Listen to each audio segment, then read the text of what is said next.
Today on CityCast Austin, like it or not, Valentine's Day is upon us. And these days, this holiday just feels so overdone. Did we ruin it?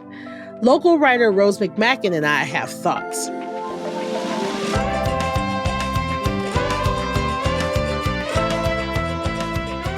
It's Thursday, February 13th. I'm Nikki Devon, and this is what Austin's talking about.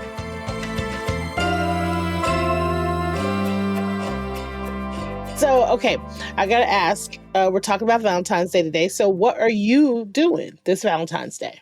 My plan for Valentine's Day is to watch Love is Blind. Oh. There's a new season dropping, so I will be cozied up with those episodes. Oh, all right. You know, Yeah. I have never watched not one episode. I've never seen one episode of Love is Blind. Oh my gosh. I'm afraid because someone said something to me about Love Island. They're like, oh, you have to watch. It had me in a chokehold for like 5 weeks. And so I can't get started on anything that's like bingey like that, because then I'll get nothing done. And I've heard Love is Blind is bingey. Oh, it's super addictive. Yeah. Oh, okay. So Valentine's Day kind of sucks everywhere, or at least to some of us. I know not everybody feels that way. Some people just love Valentine's Day. They love all of it. But to a lot of people I know for sure, they don't like it and it sucks. Do you think it's terrible? And if so, what's something that is specifically terrible about Valentine's Day in Austin? Oh man. I mean, I think what's so tough about Valentine's Day is there's like so much expectation loaded onto it. Yeah.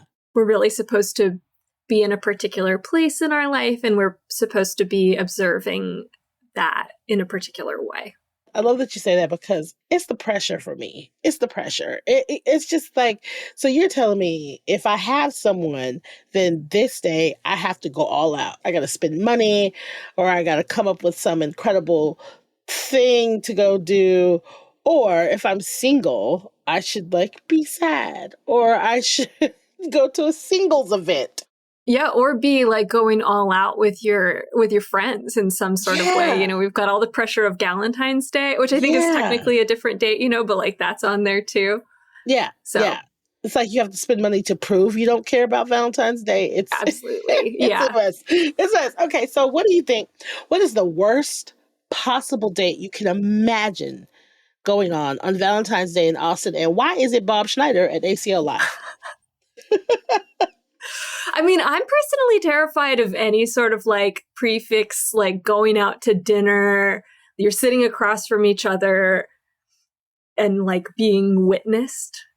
And you're like, and everybody knows that's why you're out. I mean, that just sounds, this. I mean, this is terrible of me to say. I should be celebrating the Austin restaurant industry, but just on Valentine's Day in particular, like, it's classic. No, I like this. And so there's all the more pressure for it. I didn't even think about the being on display part of things. Just like everyone knows why we're here. Like, yep, we're all here doing the same thing. We bought into the same thing, but we're not going to talk about it. To be fair, what is the best possible date for Valentine's Day in Austin? Best possible Valentine's date you could do. Because I do know some people that would say it's Bob Schneider at ACL Live. So, you know what I mean? Like, what would be the best date?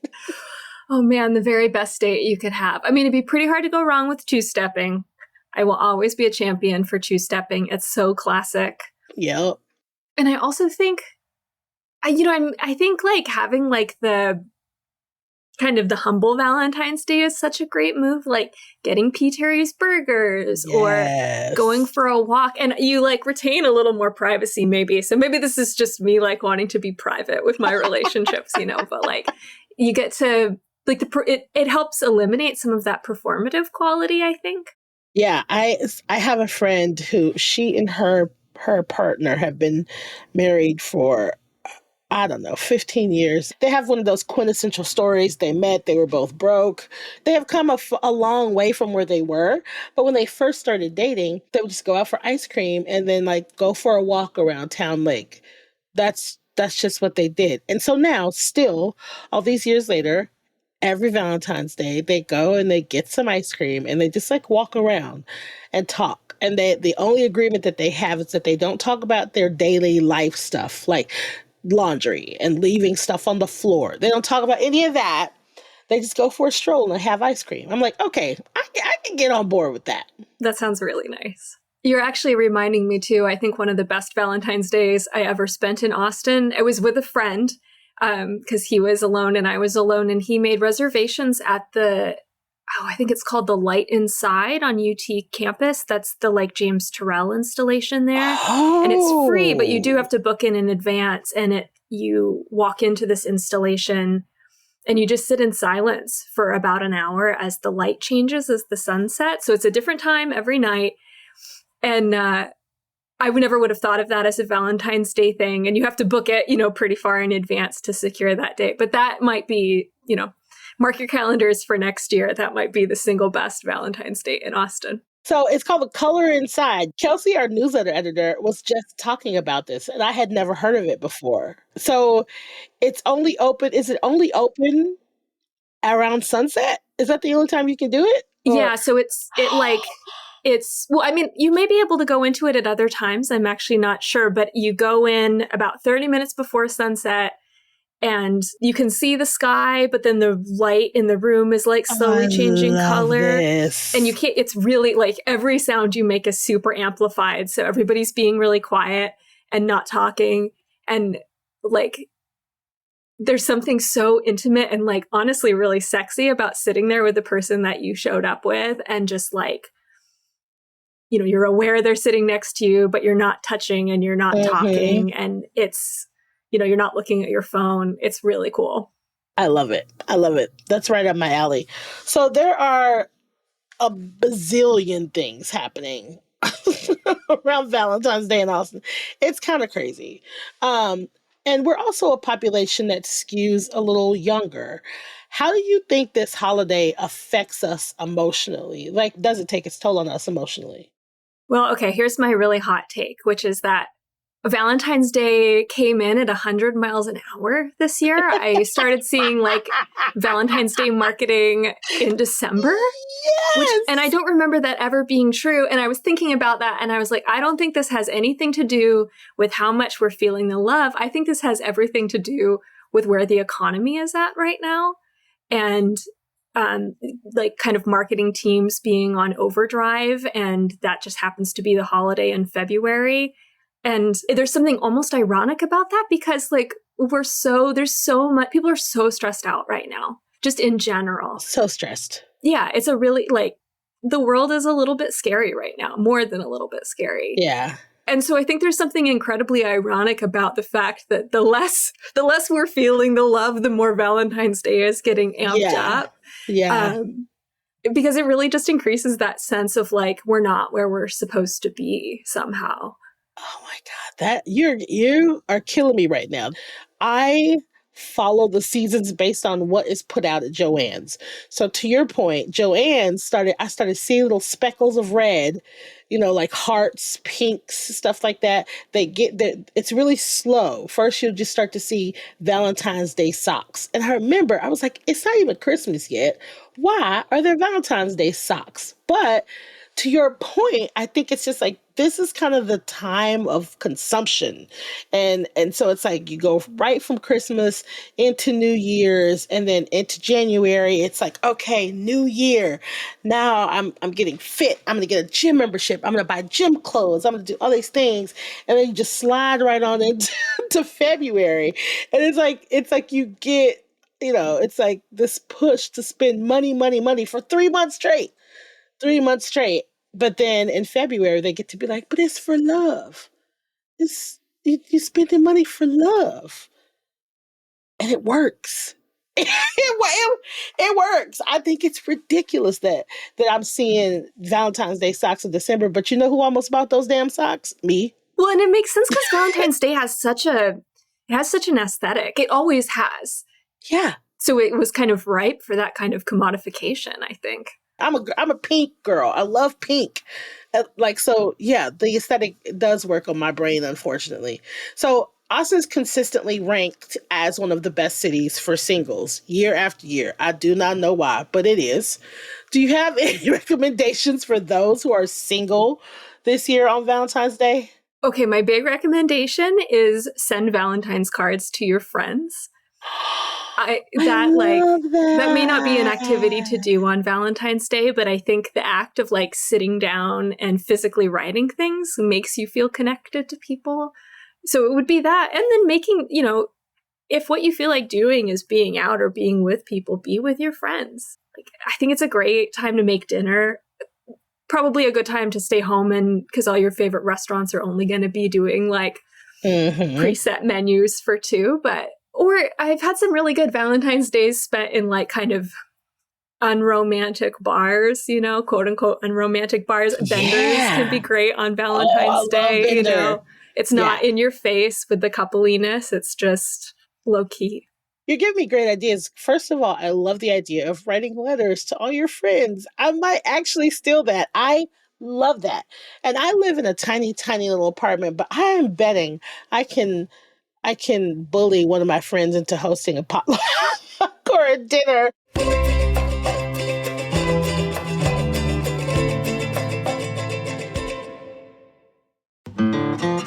There's no place like Texas, except when it comes to skiing. We know you're heading to seek snowier pastures this winter. Before you leave, grab one last taste of the real Texas in Amarillo. Hike, ride, or roll your way through the beauty of Palo Duro Canyon, the second largest canyon in the U.S., while your legs still feel fresh. Carbo load with that last taste of glorious Tex-Mex before you pivot to warm soups and chalet charcuterie. Or sneak into a speakeasy and enjoy a well-crafted cocktail before those shot skis get passed around. Amarillo is quirky and wild, Western, and spontaneous. You can spray paint a Cadillac, cruise Route 66, or find a cowgirl hat to complete the outfit that's been missing something. Whether we catch you on the way there or the way back, we can't wait to hear your stories and pour you a drink. The mountains may be calling, but Amarillo will make you proud to call Texas home. Visit Amarillo and après-ski into the real Texas. So you recently wrote a piece about outdated Valentine's Day gifts. Yeah. Super into this. What's in and what is out for 2025? Okay, I think there are two things at play. One, we're in the middle of this kind of aesthetic resurgence of coquette and like the deeply feminine. So on one hand, I think the classic Valentine's Day gifts are in, like bows and pink. I do love like a classic like rose arrangement, for example, like a dozen red roses. I'm a sucker for it. I'm a sucker. It will never totally go out of fashion. But, like boxes of chocolate that you've purchased at the grocery store, like the big heart-shaped boxes, those are out, I'm afraid. Any sort of like heart-shaped jewelry, that's out. Like if you want to buy your partner jewelry, you should know what kind of jewelry your partner likes, and you should buy them a piece that they're actually going to wear that's suited to them and not thematically like Valentine's Day appropriate. And if you don't know if your partner prefers gold or silver jewelry, you shouldn't be buying jewelry for your partner, just as a baseline. Oh my God. Not everybody is a silver person. Not everybody is a gold person. I lean heavily towards gold jewelry. Silver jewelry sometimes makes my hands look ashy. That is, it's like a big deal. I'm just saying I had to hop in on that. Anyway, go ahead. Yeah, I know that risks sounding like looking a jewelry, gift horse in the mouth. But I just think like if you're going to buy your partner jewelry, you should buy something that your partner is really going to like and that's not informed by the holiday itself. Okay, lingerie, that's another tricky one. Like you should be buying your partner lingerie if that's the route you want to go. It should be informed by their tastes, not the holiday. And there's a lot of really cheap lingerie out there that's itchy. The elastic, it stretches out really quickly and breaks. Like in buying lingerie for a person, you should be thinking about like, what does this person actually like? What is a gift for this person, not just what's a gift for you that you're kind of sneakily giving to them. And also, it's kind of hot to shop for lingerie together. Like just saying. Exactly. It's very nice. Yeah. But I also think that it's a great opportunity. There's a lot of like really wonderful women-owned lingerie brands at this point, or more kind of ethically manufactured ones. Yeah. That I think offer really great alternatives. And I think at the end of the day, like if you're going for a gift, something that's, well suited to your partner's taste and that is a little unusual, and I think it should be indulgent. A good gift is something that they would never spend the money on themselves, but they want, you know? And Yep.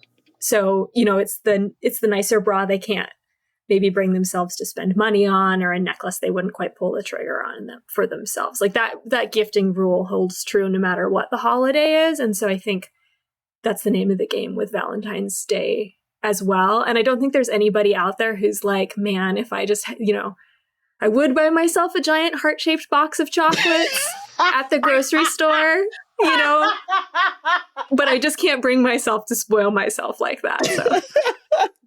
Okay, so now I'm curious. What's the best gift you've ever received for Valentine's Day? I mean, I always really love flowers. I think an enormous bouquet of daffodils. Daffodils are my favorite flower. So that might be it for me. Oh, I love that. Because it was personal. It was someone who had paid attention to what I liked.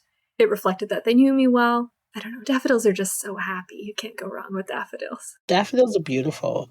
So I want to backtrack a little bit. I'm curious, what does finding love in Austin look like these days? Because at this point, I've been with the same person for like 3 years. I'm out of the game. Is two-stepping the best way? Are we even doing the apps anymore? What's going on? Do you know? Well, so the person I'm currently dating is someone that I met on the apps.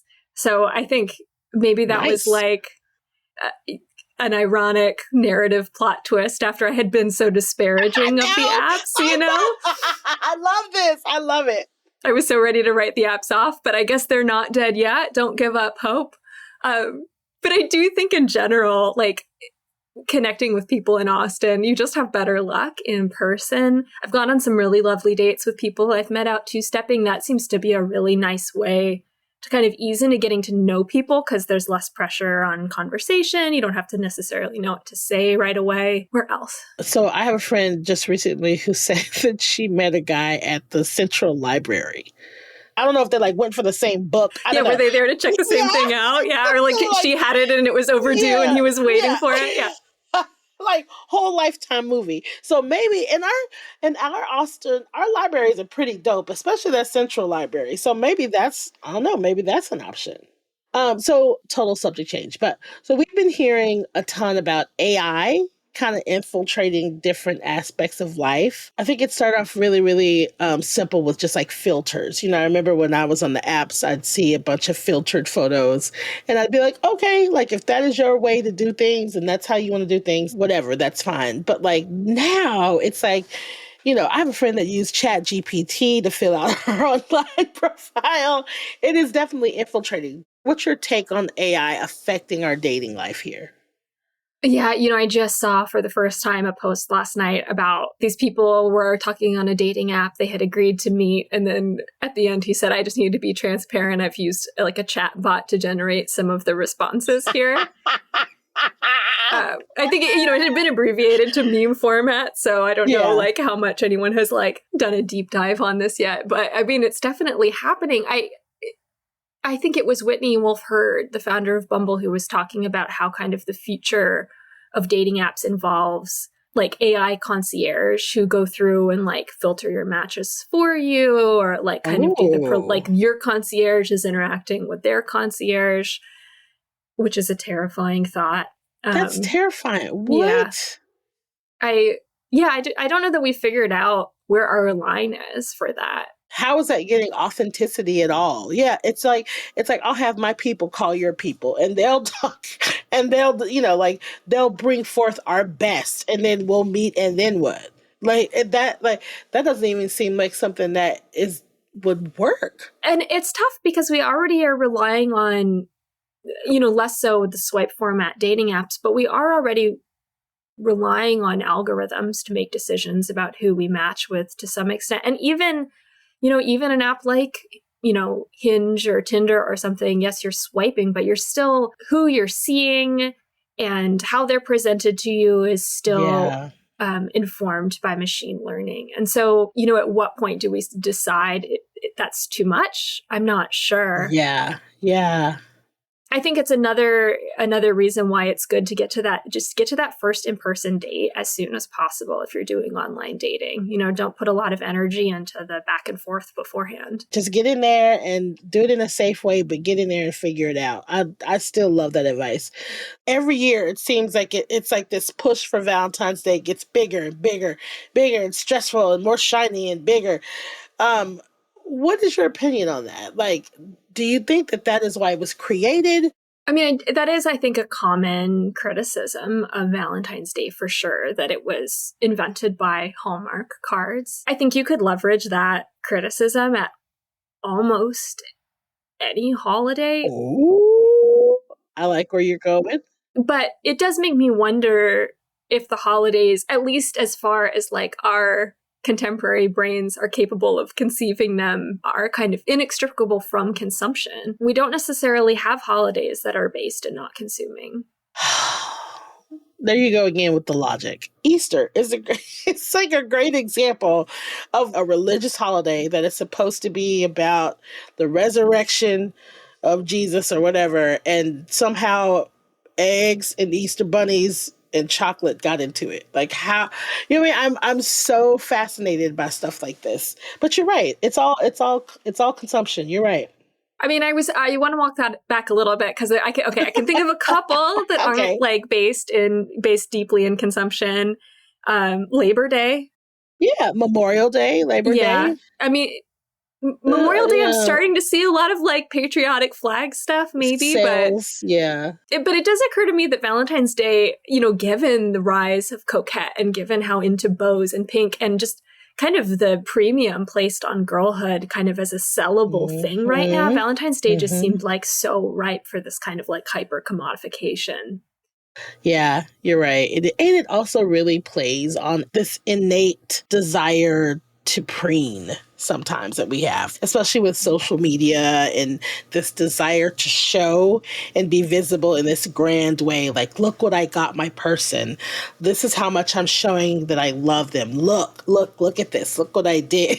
Like, it really taps into this culture of like, it's not bragging. I don't even know that it's bragging. I don't think it's bragging. I think it's just like, I am doing well. I love my person and I want everybody to see, because that's what we do now. Yeah. You can't underrate how much influencer culture is driving this. To prep for this conversation with you, I was watching all these TikTok videos of people, like influencers, decorating their home for Valentine's Day. Yeah. There's a ton of TikTok content about like what people purchased at Marshall's for Valentine's Day, and people like putting down the Christmas, these kind of like borderline ASMR videos where people take down the Christmas decorations and put up the Valentine's Day decorations.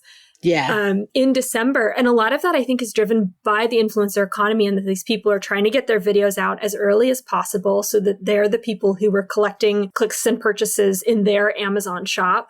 There's a huge kind of rush to be the first person to get Valentine's Day content out for that reason. So that exacerbates that creep of the holiday. And I think exacerbates how much the holiday becomes about consumption. Yeah. It's funny.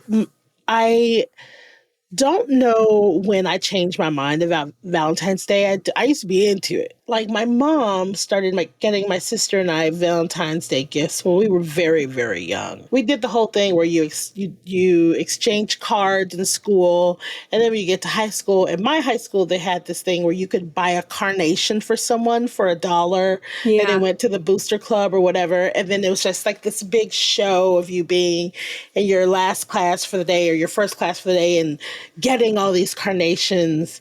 And then on the other side of that, there's always the girl that's sitting there with no carnations. And my mom was just like, in her own way, just refusing to let us get swept up in this idea of receiving something dictating our worth.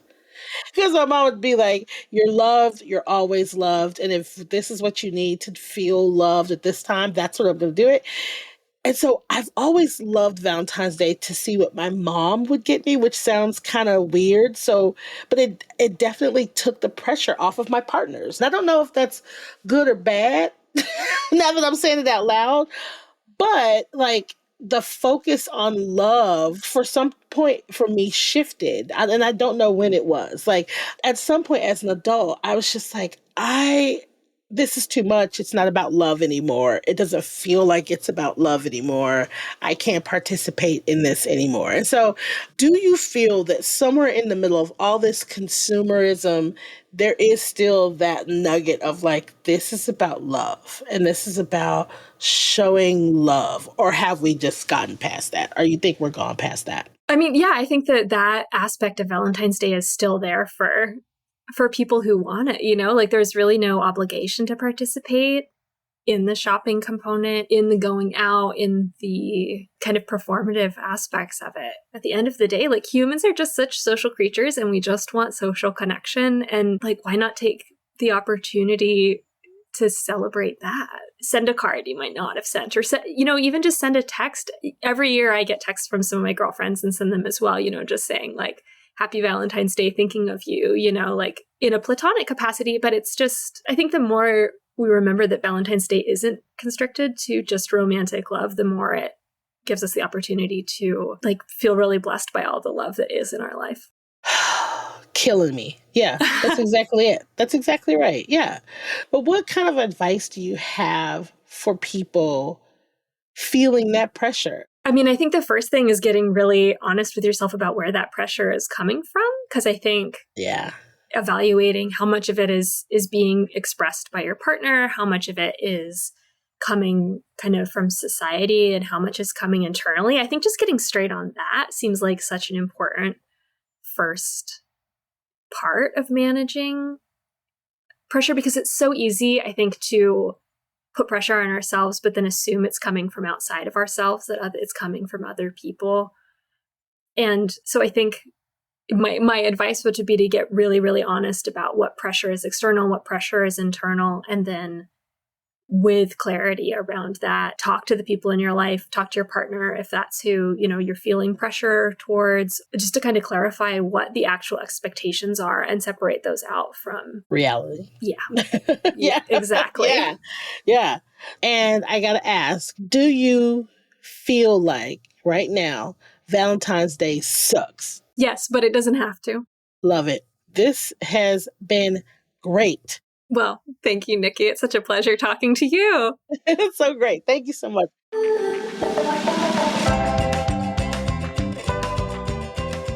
That's all for today here on CityCast Austin. You can find links to Rose's work in our show notes.